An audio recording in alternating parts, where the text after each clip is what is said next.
Segunda de Tesalonicenses, capítulo 3, leeremos a partir del versículo 6. Pablo dice así: Pero os ordenamos, hermanos, en el nombre de nuestro Señor Jesucristo, que os apartéis de todo hermano que ande desordenadamente, y no según la enseñanza que recibisteis de nosotros. Porque vosotros mismos sabéis de qué manera debéis imitarnos, pues nosotros no anduvimos desordenadamente entre vosotros, ni comimos de balde el pan de nadie, sino que trabajamos con afán y fatiga día y noche para no ser gravosos a ninguno de vosotros. No porque no tuviésemos derecho, sino por daros nosotros mismos un ejemplo para que nos imitéis.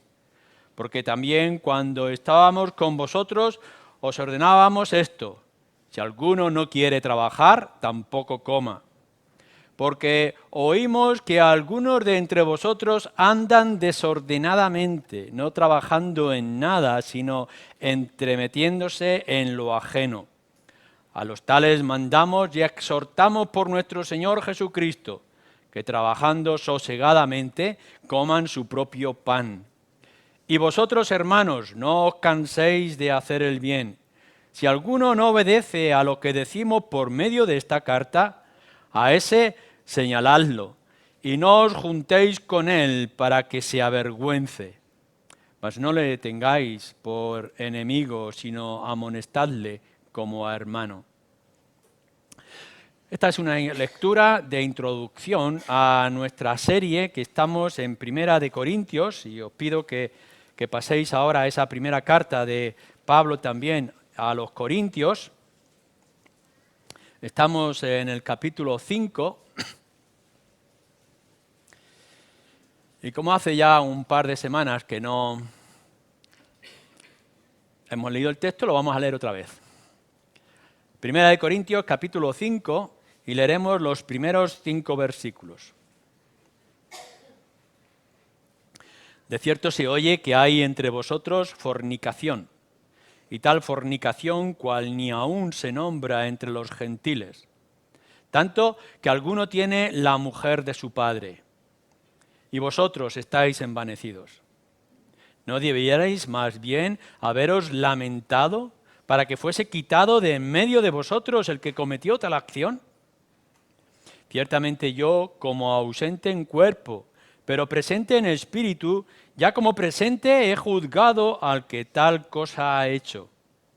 En el nombre de nuestro Señor Jesucristo, reunidos vosotros y mi espíritu con el poder de nuestro Señor Jesucristo, el tal sea entregado a Satanás para destrucción de la carne, a fin de que el espíritu sea salvo en el día del Señor Jesús. Entregado a Satanás. En verdad, si leemos cada uno de nosotros estas palabras con la suficiente atención, no podremos librarnos de una cierta alarma de que alguien, parte de la congregación de la iglesia de Corinto, de la cual tanto ya se ha dicho y hemos leído, y de las muchas bendiciones que también para nosotros su actitud, comportamiento ha sido de ejemplo en nuestro tiempo, nos puede alertar y nos puede alarmar. ¿Cómo es esto?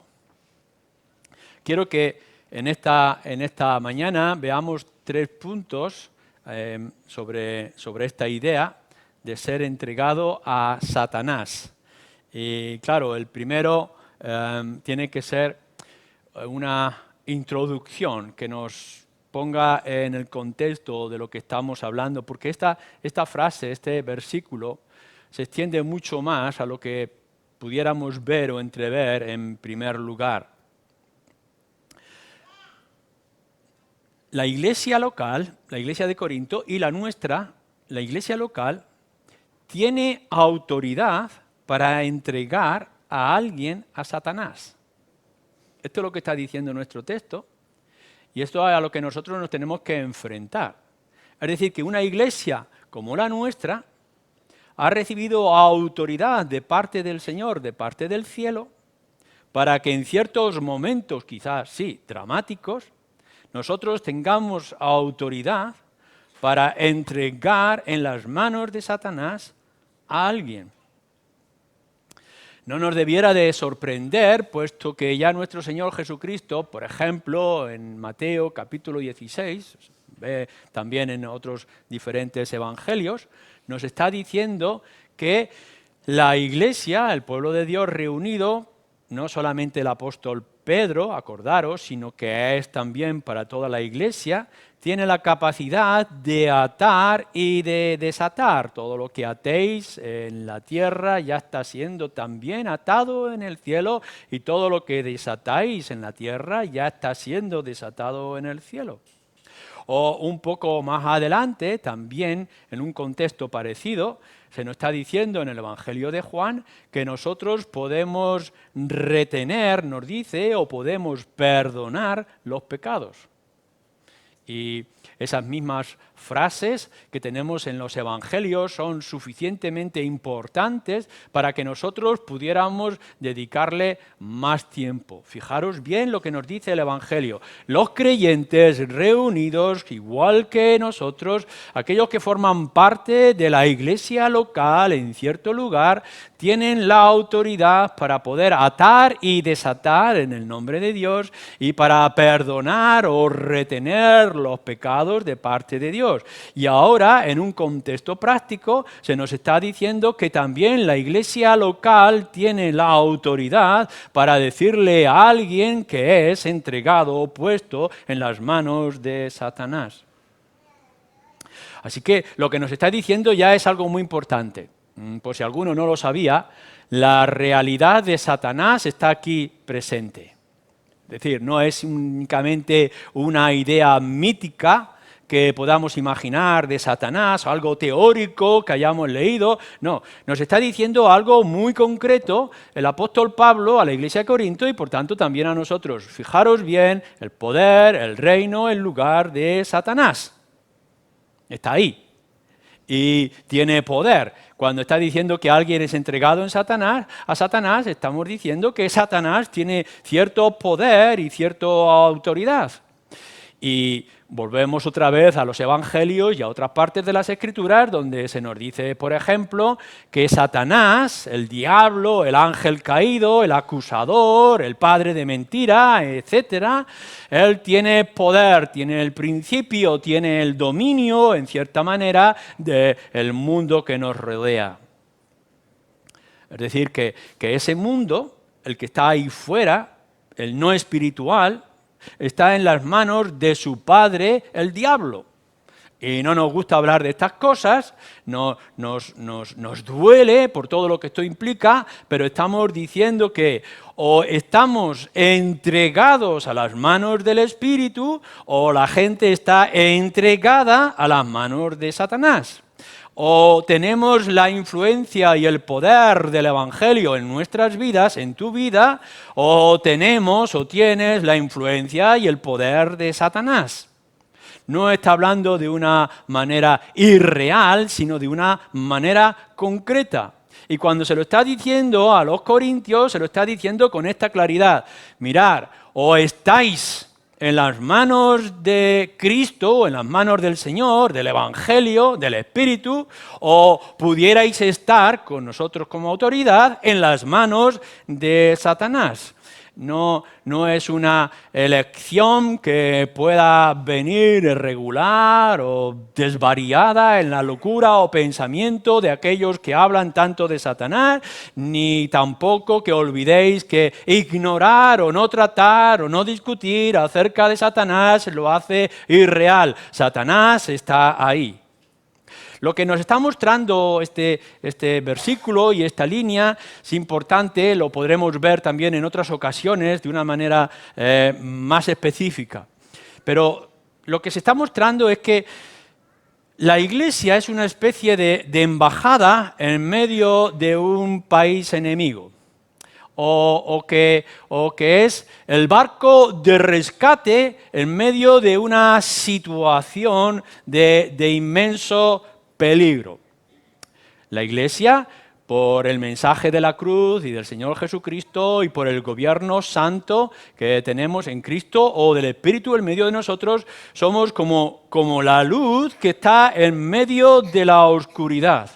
Cuando nosotros predicamos el Evangelio y alguien cree, pone su confianza en el Señor Jesucristo, lo arrancamos de las manos de Satanás y lo traemos al reino de nuestro Señor Jesucristo. Es decir, lo sacamos del mundo y lo traemos al pueblo de Dios, que es la Iglesia. Esto es extraordinario, porque algo nos está diciendo esta misma sencilla frase, que si alguien es vuelto o devuelto a las manos de Satanás, es que de alguna manera antes había sido rescatado o librado de las manos de Satanás.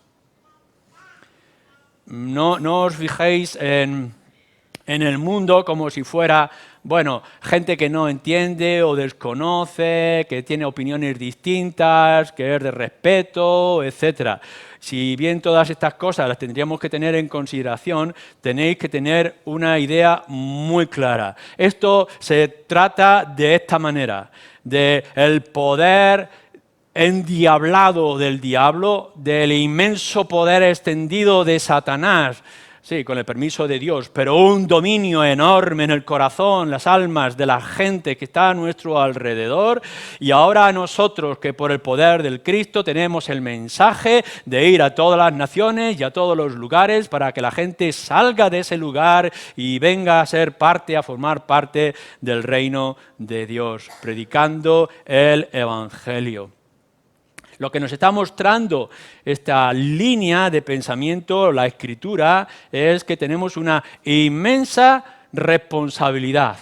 Sí, es verdad, es el inmenso privilegio que tenéis cada uno de vosotros de decirle a su vecino o vecina, a su compañero de trabajo o a sus niños en la última historia antes de irse a dormir, el gran evangelio, la buena noticia de salvación. No tenéis por qué estar en este estado en el que se encontráis. Hay perdón para vuestros pecados y descansáis en el Señor Jesucristo. Y pronto podemos ver y sentir que el cielo se regocija, que se llena de gozo al ver que los pecadores, los que estaban antes en las manos y eran juguetes de Satanás, pueden llegar a encontrar la luz del Evangelio, paz en sus corazones y sobre todo paz con Dios. Es un inmenso privilegio que tenemos, pero es una inmensa responsabilidad. Y puede llegar, desgraciadamente, llega algunos momentos que nos dice, bien, aun estando ya en este barco de socorro, en esta embajada en medio de un estado enemigo, a veces es necesario que algunos sean devueltos, dice, a las manos de Satanás, entregarle allí. En segundo lugar, entonces, ¿qué significa esto? ¿Qué significa en realidad que la iglesia local, reunida con el espíritu de Pablo, con la Escritura, el espíritu de Cristo, pueda tomar la decisión dramática, quizá final, de coger a alguien y entregarlo en las manos de Satanás? Bueno, ya hemos leído algo parecido en Segunda de Tesalonicenses, podéis leer, y quizá ahora lo leamos más adelante en Primera de Juan, también lo podréis ver con Judas, lo podremos ver con Pedro, que esta manera de expresar está trayendo una verdad generalizada y extensa, y es lo que se llama la excomunión, o en otras palabras, la expulsión de la membresía de alguien que no ha actuado y no se ha comportado como se esperaba que pudiera hacer. Nuestro Señor Jesús también lo dice en los Evangelios cuando en su inmensa gracia dice alguien llama a sus criados para que vayan por todas partes y vengan invitados de los caminos y del campo, de las aldeas, a la boda que ha sido preparada. Y toda la gente de alrededor viene a aquella boda, es inmenso gozo. Los que estaban esperándolo, el pueblo judío, estaban esperándolo, son rechazados porque tenían otras tareas, porque no querían. Pero el Evangelio se ha extendido por todas partes y ahora son todos invitados a la boda. Pero cuidado, Porque nos advierte también esa misma historia de nuestro Señor Jesucristo en la parábola que algunos no estaban vestidos para las bodas y entonces fueron rechazados y entregados al lugar de crujir de dientes. Si bien el Evangelio de nuestro Señor Jesucristo es para todas las criaturas, para todos hombres y mujeres, para todos los pecadores, y que pueden venir y que de algún momento pueden disfrutar, cuidado. Porque si uno no está vestido, si uno no actúa con la dignidad, si uno no responde, como hemos leído a la carta a los tesalonicenses, como debiera de esperarse, entonces no juntéis con ellos, expulsarlos. Y cuando estamos hablando, nos habla de las Escrituras, de la excomunión o de perder la posición, la expulsión de la membresía, está hablando de la pérdida de los servicios. Pérdida de su posición. Aquellos que han adquirido algún medio, quizá por los dones que han sido ejercidos, han alcanzado una posición de servicio dentro de la Iglesia, lo que está implicando en primer lugar la excomunión es que pierde esa posición y pierde esas responsabilidades y por tanto pierde también la posibilidad de representar a la Iglesia. Es decir, alguien que es entregado a Satanás, alguien que ha continuado en su pecado, no como decíamos ya hace algún tiempo, que haya pecado, porque todos somos pecadores, sino que haya persistido en su pecado sin venir al arrepentimiento sincero, por tanto a esa persona no se le puede considerar parte de la congregación y no se le puede dar ningún ministerio de responsabilidad, es más, tiene que ser excomulgado si no llega a un arrepentimiento de corazón. Algunos han comentado en alguna ocasión, y es importante que lo señalemos, no estamos hablando, cuando hablamos de excomunión o hablamos de entregar a Satanás, que vamos a impedir que los incrédulos vengan a la iglesia o que los pecadores que han caído en alguna maldad, fornicación o impureza de algún tipo, o herejía o algún otro desorden no puedan venir a la iglesia, puesto que Pablo más adelante, en el capítulo 12, nos va a hablar, en el capítulo 14, nos va a decir que en el contexto de la adoración y de la alabanza con orden, algunos incrédulos, indoctos, entran. Porque nuestra iglesia, la iglesia de Corinto, la iglesia nuestra, tiene que tener las puertas abiertas. Todo el mundo puede venir, todo el mundo debe de venir, incluso aquellos que son mayores pecadores. Cuanto más pecadores, más necesidad tienes de la palabra de Dios. Así que nosotros abrimos la puerta para que todo el mundo venga. La excomunión no está implicando que impidamos a alguien venir a la iglesia. Lo que le estamos impidiendo es que represente a la iglesia o que tenga ninguna responsabilidad en la iglesia. No les vamos a considerar hermano. Es más, lo trataremos como si no fuera nuestro hermano. Claro que tiene que venir a las reuniones. Claro que tiene que ser exhortado y que tiene que ser dirigido. Igual que nosotros lo hacemos con los pecadores que aún no han entendido el Evangelio, con los indoctos que hay a nuestro alrededor.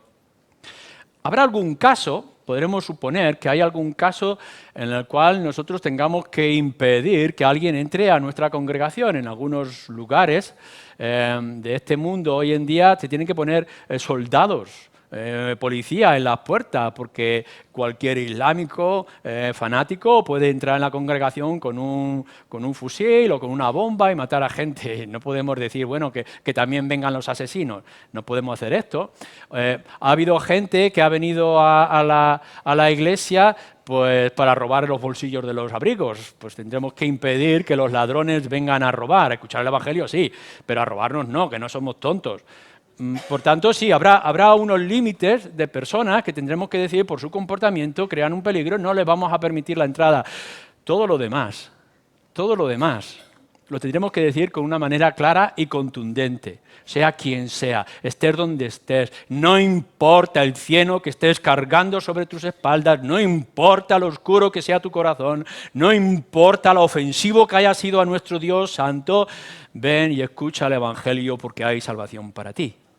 Esto lo tenemos que decir. Así que si alguien que ha dicho durante un tiempo que es creyente o que quizá es creyente y está en una lucha salvaje contra su propio corazón y contra su propio pecado, le tendremos que decir, no puedes ser parte de este cuerpo de Cristo, pero tienes que venir a escuchar el Evangelio, porque la única medicina que un pecador o un creyente caído puede encontrar una y otra vez que es sino la palabra de Dios, que llegue por medio del Espíritu al corazón para que lo quebrante. Lo que está implicando este entregarle a Satanás es no solamente la excomunión de las responsabilidades y representación de la Iglesia, sino que, como nos ha dicho también Pablo en otro lugar, tendremos que tratar a esta persona como incrédulo. Mientras no se arrepienta, si uno de vosotros peca, bien entendemos que desgraciadamente el pecado está en nosotros. Si alguno dice que no peca, miente y ya ha pecado, porque todos somos pecadores. Pero si alguien persiste en su pecado, es decir, no reconoce lo que ha hecho y no se arrepiente, por lo tanto nosotros no podemos tratarle y considerarle como creyente. Debemos de tratarlo, por tanto, como un incrédulo, mientras no se arrepienta. Pero ¿qué implica que nosotros como Iglesia, en cierto momento, ante alguno que persiste en su pecado, cómo debemos de actuar con él? Bueno, la Escritura nos lo dice en muchísimos lugares y podríamos citar otra vez a Pedro o a Juan en sus diferentes cartas. Tenemos que presentarle el Evangelio y tenemos que amarle y tenemos que orar por él. Si alguno ha pecado, dice orar, porque la oración ha librado a muchos de sus pecados. Así que cuando vosotros veáis a un hermano que ha caído en infidelidad o en algún tipo de inmoralidad o de herejía y no le podemos tener como hermano y le decimos eres entregado a Satanás, no quiere decir que ya no sepamos o no queramos saber nada acerca de él. Lo que nos está diciendo es que tendremos que orar por él, que tendremos que buscar tiempo y oportunidad para presentarle el Evangelio y traerle las buenas nuevas de salvación. Y que cuando no esté, nosotros tendremos que sentarnos o arrodillarnos delante del Señor para pedir por esas personas. Tratarle como incrédulo no es escupirle cuando pasa, es extenderle las manos con las buenas nuevas de salvación. Implica que debemos de hablarle y tenemos que exhortarle con amor. Y esto es algo que deberíamos de grabarnos siempre en nuestra memoria y en nuestra mente. Ya es terrible, como vamos a ver, que un hermano que ha dicho disfrutar o saborear las cosas del Señor tenga ahora que sufrir y experimentar el mal olor del mundo y todas sus consecuencias, para que nosotros como Iglesia también actuemos de manera parecida. Lo que tendremos que hacer es exhortarle como si fuera un incrédulo y amarle, ¿no?, para que ellos puedan entender y comprender la necesidad de una conversión o la necesidad de arrepentimiento. Pero implica más. El que alguien sea expulsado o puesto en las manos de Satanás, no solamente es que haya perdido su posición y que nosotros tengamos que tratarle como si fuera un incrédulo, sino que literalmente lo que nos está diciendo es que esta persona está bajo la influencia de Satanás. El tal sea entregado a Satanás, versículo 5, para destrucción de la carne. Es como si de pronto hubiéramos cogido a alguien que estaba en nuestro bando, estaba en este barco de salvación y lo ponemos en las manos de Satanás. Sabemos quién es Satanás, sabemos cuál es su poder, sabemos cuál es su táctica. Él no está preocupado por un alma solamente, sino por la oposición salvaje, frenética, absurda contra la santidad y la gloria de Dios. Y esa alma, esa persona que ha sido puesta en las manos de Satanás, es un instrumento para insultar y para oponerse a la grandeza y la obra del Señor. Nos podemos imaginar lo que esto pueda significar. Que alguien que haya disfrutado de la salvación, de la gloria y la esperanza, ahora se encuentre en esas manos sucias y que pueda ser instrumento para mancillar la santidad de nuestro Dios. Pero esto es lo que está significando. Lo que nos enseñan las Escrituras es que el mundo está bajo las manos, las artimañas, la seducción, el engaño de Satanás, bajo su potestad. Satanás tiene poder sobre las naciones, tiene poder sobre los gobiernos, tiene poder sobre las almas de la gente. Y las posee, las domina, las controla.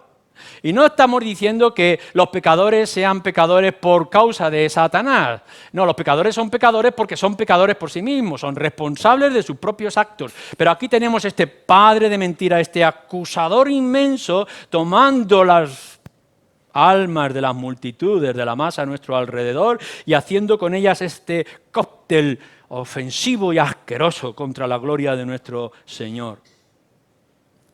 Cuando nosotros entonces estamos diciendo que a alguien lo estamos dejando en las manos de Satanás, estamos diciendo algo que nos debería de alarmar, pero que a la misma vez deberíamos de comprender con la misma sencillez. Tenemos que recordar algo, y esto es importante porque lo señala la Escritura en otros lugares. El creyente no puede ser poseído. El creyente no va a ser dominado totalmente por Satanás. Donde está el Espíritu de Cristo, allí hay libertad. Y cuando alguien es creyente, ya está seguro en las manos del Señor. Así que eso lo dejamos claro porque las Escrituras lo dejan claro y la obra del Señor lo trae a la luz de una manera clara y contundente. Pero lo que sí va a ocurrir, y ocurre constantemente, para desgracia nuestra y del testimonio, es que muchos cristianos son influenciados, engañados o seducidos, zarandeados por Satanás. Cuando se está despidiendo de alguna manera a nuestro Señor Jesús antes de ir a la cruz, le dice: Pedro, Satanás me ha pedido para zarandearos. Satanás es creyente, Pedro es creyente y los discípulos son creyentes. Pero fijaros bien, Satanás me ha pedido para zarandearos, para haceros temblar, para haceros sufrir, para experimentar con vosotros. Y no dice el Señor, pero esto no va a ocurrir. Esto no va a ocurrir porque vemos lo que le ocurre a Pedro.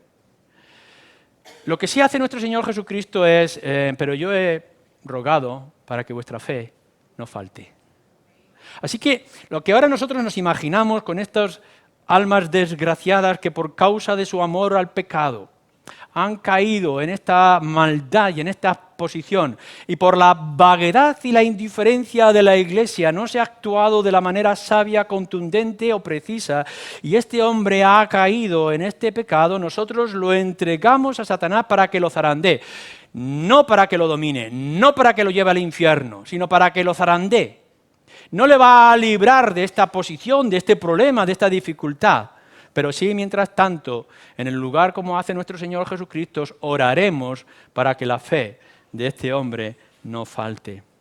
Dejamos a alguien en sus manos, en las manos de Satanás, como un cristiano que ha caído, para que pueda ver de manera clara qué es lo que ha perdido.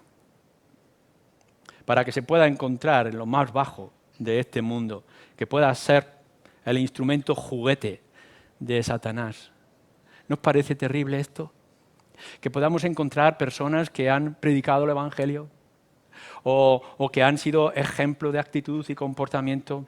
Alguien que los hemos visto cantar y levantar las manos y alabar al Señor y hacer oraciones preciosas y que después lo podamos ver como el pelele de Satanás y la vergüenza del mundo. ¿O para nosotros? Poner en las manos de Satanás a alguien está implicando que va a experimentar durante un tiempo las consecuencias de su propio pecado. Esto es lo que nos dice en otros lugares de las Escrituras, recordar la experiencia triste de Ananías y Zafira. Por causa de querer mentir a la Iglesia y de querer mentir al Espíritu, se encontraron con aquella posición tan terrible. O aquel que fue convertido por el Evangelio de Felipe, Simón, el que era el mago y después pidió el bautismo, si hay una codicia y un deseo en su corazón que Pedro maldice y castiga y le está diciendo: en hiel y amargura veo que te encuentras, Simón. Podemos ver en realidad que muchas personas que estuvieron en el Evangelio y fueron parte con nosotros, ahora están en una posición de hiel y amargura. Sí, es verdad que el engaño de Satanás les hace tener un placer perecedero y momentáneo, que de pronto se ven en su gozo de hacer lo que su cuerpo, su carnalidad le pide. Pero en realidad lo que nos está diciendo es: imaginar que alguno de vosotros, ahora que habéis experimentado el saber ser hijos de Dios, os encontráis de aquel que fue vuestro amo y os hizo esclavos, y que de pronto podáis ver el peso de su influencia y cómo os zarandea para que seáis una vergüenza. Esto nos tiene que hacer sentir la hiel y la amargura dentro de nosotros. Estar en las manos o entregar a alguien en las manos de Satanás es algo tan sencillo como esto: es entregarle para que ocurran dos cosas. Que el creyente sepa cuál es su lugar y pueda volver, y el no creyente sepa lo que le falta y lo que deba de buscar. Más adelante, en la misma carta, nos dice que llamándose hermano, el versículo 11, que posiblemente no es hermano, posiblemente si es hermano caído, en este momento, circunstancias, no resolvemos el problema, pero quizá para resolver el problema de si es hermano de verdad o simplemente se llama a sí mismo hermano y no es hermano, vamos a ponerlo en el lugar de la prueba, en medio del fuego, en las manos de Satanás. Y que en su posición y su actitud pueda ver cuál es su lugar. Porque esto es algo tan sencillo como esto. Mirad, el no creyente se va a sentir inmensamente incómodo en la iglesia. Y el creyente se va a sentir inmensamente incómodo en el mundo. Y eso nos va a servir de saber quién es de nosotros y quién no es de nosotros. ¿Cómo va un no creyente que tiene toda la apertura de los placeres de este mundo, sentirse incómodo con unos cuantos religiosos cantando canciones? ¿Cómo es que hay tantas maravillas que disfrutar en la carne y en la mente en el mundo? Alguien no creyente, los necios, los ignorantes e indoctos se van a sentir conformes y van a encontrar suficiente de dedicar horas y horas cada día o cada semana a estudiar un solo libro. Por supuesto que podemos decir que habrá gente, y yo espero que no haya ninguno de vosotros aquí en esta mañana, que habrá gente que vendrá a la congregación y vendrá a la iglesia y se sentirá durante un tiempo gozoso de cantar estas canciones, de sentirse amado, cobijado por el amor de estas personas, de cambiar un poco de ambiente, de tanto mundanal ruido encontrar un poco de paz, pero será por un tiempo. Porque otra vez la parábola de nuestro Señor Jesucristo, el sol que seca, los cuervos que comen la semilla o las piedras y la mala hierba que ahoga, acabarán con aquello que parecía que era una fe sincera. No, el no creyente no se va a sentir incómodo o no se va a sentir bien en medio de nosotros, y al final lo veremos. Porque a lo largo de esta historia de la Iglesia, en estos 40 y tantos años que tenemos como iglesia, hemos visto pasar mucha gente y muchos han levantado la mano diciendo: soy creyente. Incluso algunos llegaron a pasar por las aguas en el bautismo como testimonio. ¿Y dónde están? Bueno, durante un tiempo sí, pero luego desaparecieron. Volvieron a su lugar. Ahora pensemos en el creyente, aquel que es un creyente de verdad, que está en medio de nosotros, y que por causa de las artimañas del diablo, por las facilidades o por la tontuna y lo débil de su fe, ha caído en pecados graves y no ha encontrado arrepentimiento, y nosotros le decimos: tienes que volver a tu lugar. Si esto no te gusta, si no estás dispuesto a la rendición y a dejarte llevar por el Espíritu o por el amor a Cristo, ve a tu lugar, es decir, entregarlo a Satanás. Pero si es verdadero creyente, si de verdad la obra del Espíritu ha sido en su corazón, si ha entendido lo que significa la cruz, si ha comprendido que la sangre de Cristo lo ha lavado y lo ha comprado para tener un nuevo Señor, que es el Señor Jesucristo, ¿cuánto va a durar en el mundo? No podrá resistirlo. ¿Cómo va a volver otra vez a sentir las cadenas? ¿Cómo va a sentir el peso del pecado y de la maldad y del dedo acusador y burlón de Satanás? por supuesto. Podremos entender, como quizá podamos comprender en 2 de Corintios, que aquellos de nosotros que en verdad hemos experimentado el amor de Dios, no podremos permanecer durante mucho tiempo con nuestros pies en el barro. Y de alguna manera querremos escapar con toda nuestra fuerza y volver otra vez a encontrar el refugio de la obra y de la palabra del Señor. Así que, sí, es una autoridad muy importante la que se nos ha dado a la Iglesia, una responsabilidad enorme, que es terrible poder ver a alguien que diga ser creyente que otra vez está siendo el juguete del padre de mentira. Pero esto es lo que ocurre y esto es lo que debemos de buscar. Bueno, ¿qué es lo que buscamos? O sea, ¿qué queremos conseguir con todo esto? ¿Qué es lo que está buscando esta frase terrible que se ha entregado a Satanás? Bueno, lo dice enseguida, para destrucción de la carne, a fin de que el espíritu sea salvo en el día del Señor Jesús. Lo que se busca con la disciplina, lo que se busca con esta actitud final tan dramática que estamos diciendo, en primer lugar lo que estamos buscando es la destrucción de la carne. O decir, quitar toda la gangrena que está corrompiendo su propia actitud. Es entregarlo para que se pueda quitar toda la contaminación que está amontonando sobre sí mismo. Destrucción de la carne no quiere decir que uno se consuma hasta la muerte y perezca. Destrucción en este lugar de la carne está diciendo es que pueda purificarse en el fuego de la prueba y del dolor y del desprecio, que pueda encontrar lugar para quitar todo aquello que se corrompe. El otro día, hace 2 días, veía de esos programas que salen en Internet, de Google, de hombres o personas que están liberando a los animales de cosas que se les pegan, ¿no? A veces son las bolsas o son redes que se enredan los pobres y van allí a duras penas, peces, tortugas, nadando para librarse. Y había una tortuga que tomaban, que estaba llena de lapas y llena de piedras pegadas a su caparazón. Y pueden ver allí quitándole aquel enorme peso. Tenía que ser doloroso, seguramente la tortuga podría sentirse incómoda en las manos de aquel hombre que con un cuchillo está arrancando del caparazón todas aquellas lapas que se le han pegado, hasta que de pronto les quitan todas y esa pobre tortuga otra vez sale nadando. Esto es lo que estamos diciendo.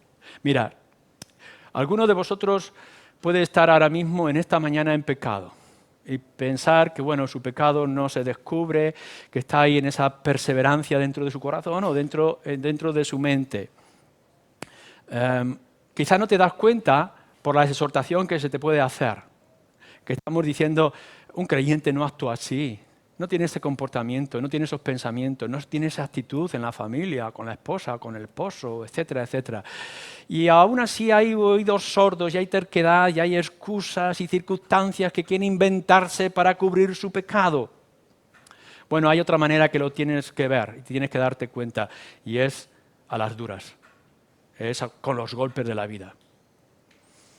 Ponerte en el lugar del fuego y ver si resistes porque eres oro o no resistes porque simplemente eres orín o algo que se corrompe. Quizá ahora sería el momento para que todos y cada uno de nosotros hiciéramos un análisis. ¿No es mejor que puedas ver que si eres cristiano, que eres creyente y has puesto tu confianza en la obra del Señor Jesucristo, aceptes la exhortación que se te hace a tu propio corazón para que te corrijas y te pongas a bien con el Señor? Ahora es tiempo de poder buscar la verdadera comunión con el Señor, porque si no, o acepta la exhortación que se os hace como hijos, o tendrás que aceptar las burlas y el trabajo de Satanás hasta que te rindas y te agotes y busques otra vez el confort de estar en los caminos del Señor y en la dirección del Espíritu. Porque entregarlo a Satanás no solamente es para que se pierda esa carne corrompida, para destrucción de toda influencia maligna, sino para salvación del Espíritu. La salvación del Espíritu nos puede implicar 2 cosas. Quizá pueda ser la restauración, el ser restaurado como nos dice Pablo en Gálatas 6. O pudiera ser para que puedas otra vez ganar el gozo de la salvación, como nos recuerda David en su Salmo 51. Pero de todas maneras, la salvación del Espíritu, es decir, volver a ser restaurado y encontrar otra vez la comunión con los hermanos, con la palabra, con el Espíritu, con el Señor, es una de las mayores bendiciones que podemos encontrar. Si terrible, vergonzoso, humillante, indigno es encontrar un creyente caído que blasfema el nombre del Señor, bendito y glorioso es encontrar a alguien que es restaurado y que otra vez vuelve a su posición de servir al Señor. Empezamos leyendo de la terrible historia de David en su adulterio y en su crimen y en su maldad escondida en su corazón, pero después lo podemos ver escribiendo, recitando y sintiendo ese Salmo 51. Yo os animo a aquellos que estáis en la lucha de vuestro pecado, que después de esa experiencia terrible de estar como pelele en las manos de Satanás, podráis arrancar sus cuerdas y poder venir otra vez a poneros en las manos misericordiosas y poderosas de nuestro Señor y de nuestro Dios. Volver otra vez a disfrutar del gozo de la salvación, no solamente para ti, sino también para toda la iglesia. Que podamos decir, estaba perdido, estaba ciego, había caído, pero he sido restaurado, he vuelto otra vez a las bendiciones del Señor. Si nuestra conversión puede ser instrumento para muchos, cuánto más nuestra restauración. Y si esto lo creemos, no nos debe de doler tanto o no debemos de evitar con tanta fuerza que alguien sea exhortado, que alguien sea disciplinado, que alguien sea entregado a las manos de Satanás, porque no queremos la pérdida del pecador, no queremos que sea arrasado o aniquilado. Lo que queremos que vea esa persona es si es creyente o no es creyente, para que vea cuál es el remedio. O que si es creyente vea lo que ha perdido para que otra vez vuelva a estar en medio de nosotros. Es decir, que el incrédulo y el creyente caído vea su pecado para que vuelva en sí, para que vuelva al Señor, para que pueda sentir otra vez el placer de saber a quién pertenece y cuál será su destino eterno. Es importante que nosotros como iglesia podamos ver quién es creyente y quién no es creyente. Necesitamos que esto ocurra y por eso viene exhortación, disciplina y los pasos firmes, a veces dolorosos, que se tienen que dar para que veamos quién es de nosotros y quién no son de nosotros. No podemos poner a alguien que huele a cordero, viste como cordero y casi puede balagar como un cordero, pero en realidad es un lobo, como nos dice, vestido de cordero. Nosotros no queremos apariencia de cristianos, nosotros queremos verdaderos cristianos. No queremos de aquellos que hablan o que dicen o que experimentan con solamente ruidos y palabras lo que hay de vacío en su propio corazón. No, la iglesia tiene que estar formada de verdaderos creyentes que han experimentado de tal manera el poder de la cruz que no quieran y no puedan hacer otra cosa que seguir e inclinarse y rendirse a los pies de Jesús. Lo que queremos, y lo vamos a leer en el próximo versículo 6, es que la iglesia no se contamine, que no se deje llevar por esa influencia maligna que a veces entra por todas las grietas que hemos descuidado. Como iglesia no debemos de dejar de orar por el pecador, suplicar al Señor que tenga misericordia porque Él tiene el poder para hacer que corra o que no corran en su experiencia. Pero a la misma vez tenemos que mantenernos firmes, porque un barco que se agrieta o que lleva demasiado peso o un rebaño que esconde lobos no puede avanzar, no puede conquistar, no puede vencer al enemigo. ¿Y cómo glorificaremos al Señor? ¿Y cómo extenderemos su reino si nosotros mismos, desde las bases, estamos dañados? Que quiera el Señor que pensemos no en el que está a tu lado, sino que pienses en ti mismo. ¿Y cuál es tu situación? Y que busques ahora en ponerte en las manos del Señor, no sea que un día te encuentres en las manos de Satanás. Amén.